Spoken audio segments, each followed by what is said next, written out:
Bonjour, c'est Ursula encore. On est le 7 février 2026.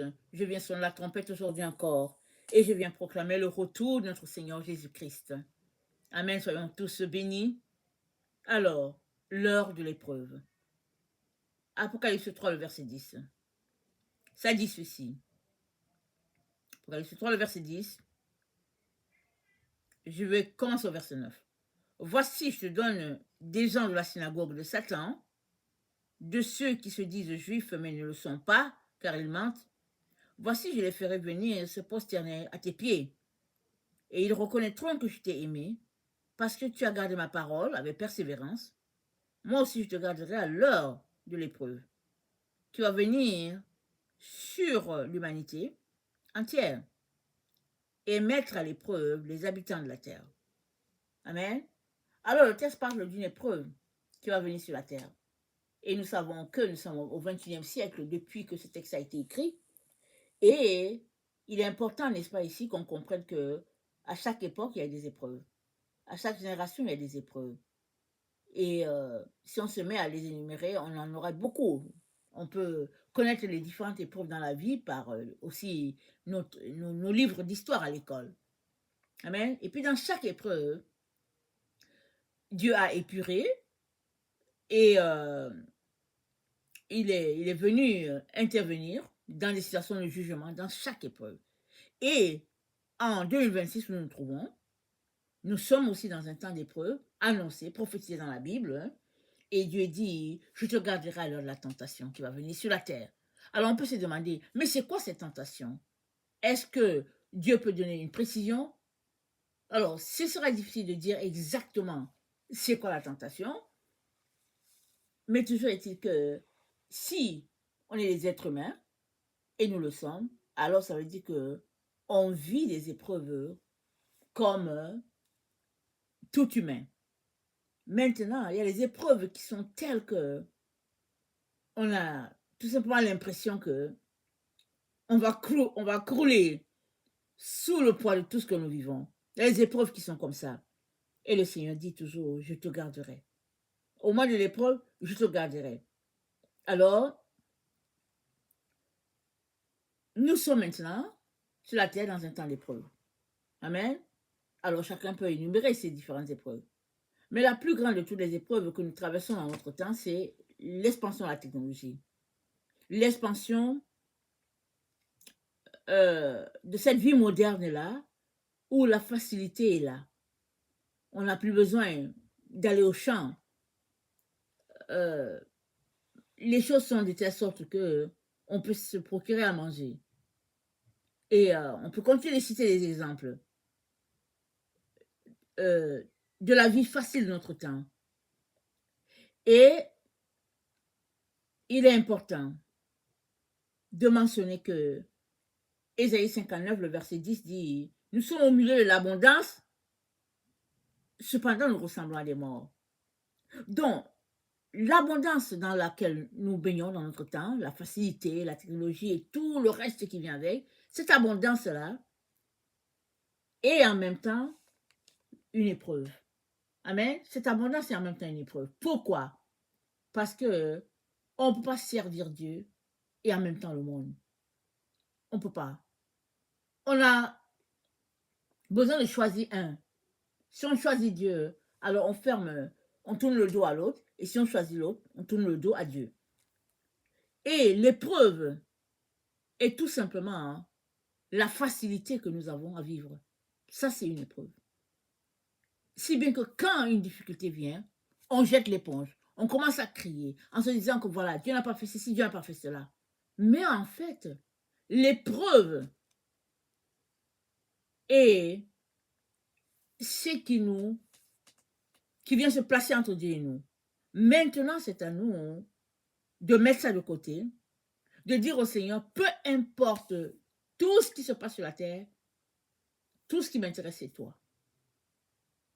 Seigneur, viens combler le vide en moi. Parce que ce n'est pas dans la technologie que je vais me satisfaire, ce n'est pas dans tous les réseaux sociaux que je vais me satisfaire. Ma satisfaction est en toi. Et alors que ta satisfaction est en Dieu, alors le Seigneur va venir, va te révéler les choses que tu dois savoir, va t'indiquer les points où tu ne dois pas marcher, afin que tu ne puisses pas tomber dans l'épreuve, parce qu'il a dit quoi? Il dit, à l'heure de l'épreuve, je te garderai. Ça, c'est dans Apocalypse 3, le verset 10, il dit, parce que tu as gardé ma parole avec persévérance.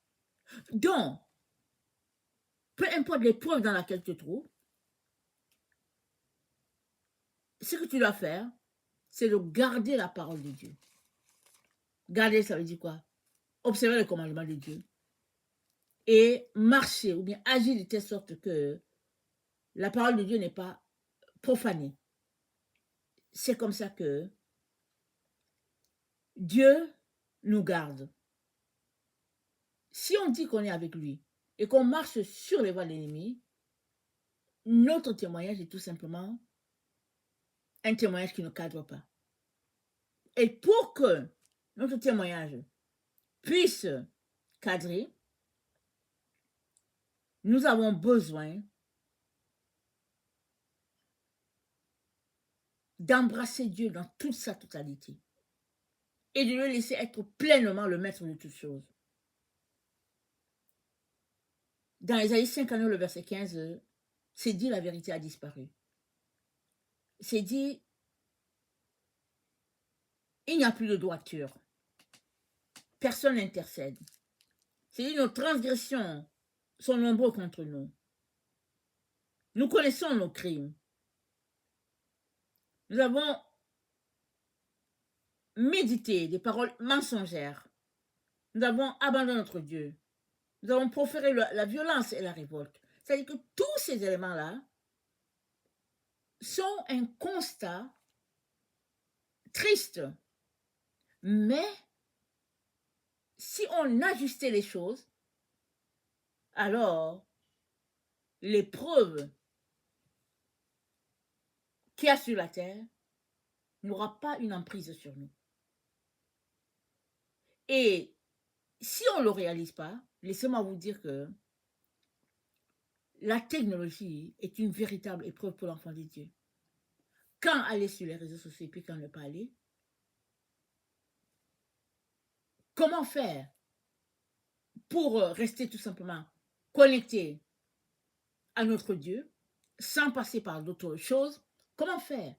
Toutes ces questions-là que nous nous posons, n'est-ce pas, nous amènent à cette conclusion que c'est mieux d'écouter la parole de Dieu, c'est mieux de suivre ses conseils.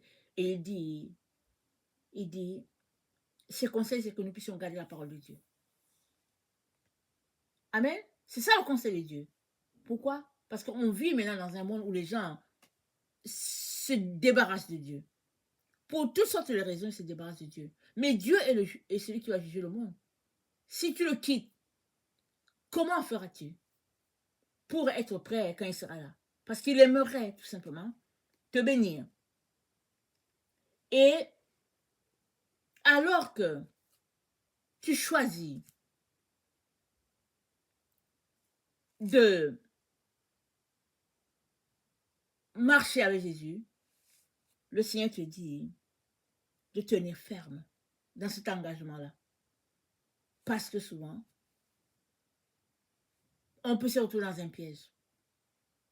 On peut se retrouver pris dans une situation indésirable. C'est pas ça qu'on avait planifié, mais la facilité de la vie a fait que on est devenu amorphe. On n'a plus de défis. Et on ne sait pas où se tourner, comment faire pour pouvoir retourner à la base.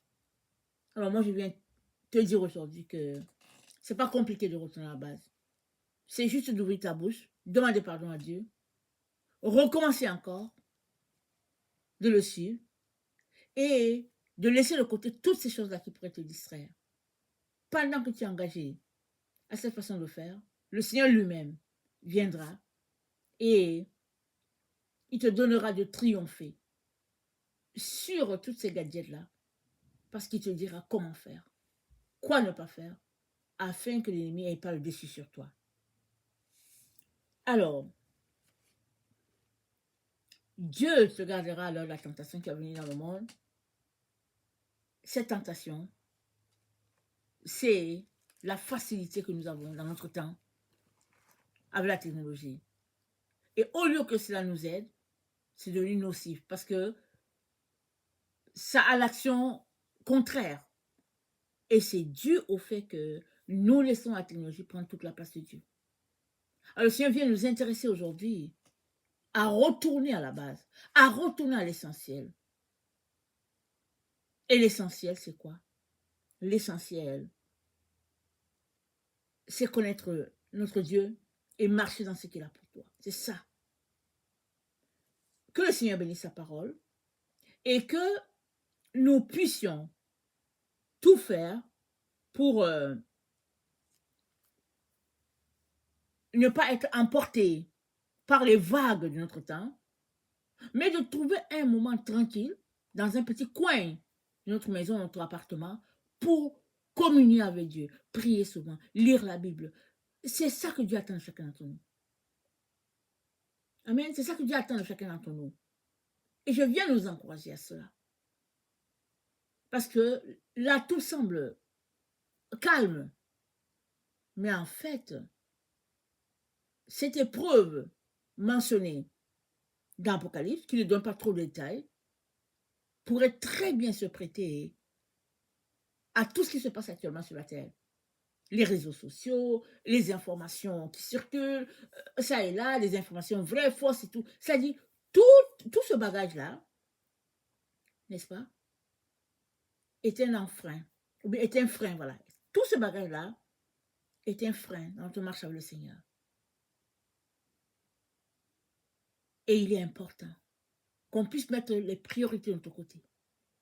Le psaume 42 dit, comme une biche soupire après les courants d'eau, mon âme soupire après toi, ô Dieu. Mon âme a soif de Dieu, du Dieu vivant. Voilà l'état dans lequel on devrait se retrouver. Alors, quelqu'un d'autre dirait, mais au fait, ce n'est pas de ma faute si il n'y a pas l'entrain. C'est triste de le dire, mais oui, c'est de ta faute.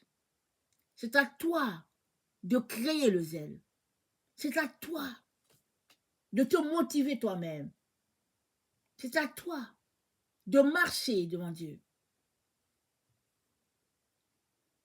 Dans les conditions de Dieu, pas dans tes conditions à toi. Et pendant que tu as cet apprentissage-là, Dieu dit, je te garde. Il va te garder, il va garder les tiens. Que le Seigneur bénisse sa parole. Et que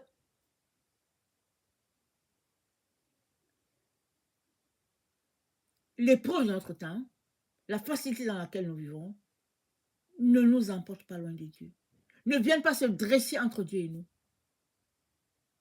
Mais que plutôt, cela nous pousse à aller plutôt au pied de la croix pour dire, Seigneur, c'est trop. On est trop connecté au réseau, trop connecté à l'électronique. Seigneur, donne-nous de trouver notre quiétude en toi, dans ta présence.